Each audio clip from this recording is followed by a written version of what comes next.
جس کے پیچھے جنات لگے ہیں، جس کے پیچھے جادو لگا ہو، جس کے پیچھے حسد لگا ہو، غور سے سنیے گا میرے الفاظ کو، اور جس کے پیچھے کالے وار لگے ہوں یا لا علاج بیماری لگی ہو۔ اور یہ پتہ ہے وظیفہ ملا کہاں سے تھا؟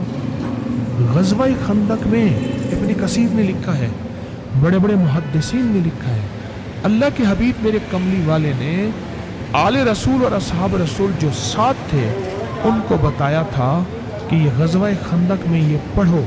فرمایا پیٹوں پہ پتھر باندھے ہوئے تھے، جب یہ پڑھتے گئے اللہ نے بھوک بھی مٹا دی، پیاس بھی مٹا دی، دشمن کا خوف بھی مٹا دیا، اور بغیر لڑے اللہ نے فتح تھا۔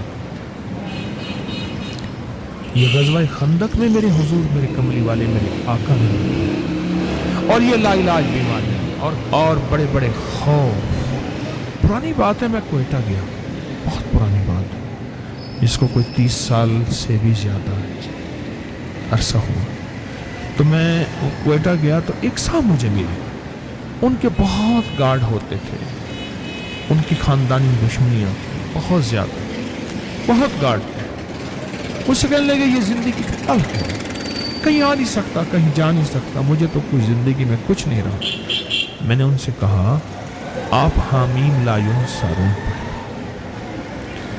انہوں نے پڑھنا شروع کر دیا اور بہت پڑھا، یقین سے پڑھا۔ آپ حیران ہوں گے، وہ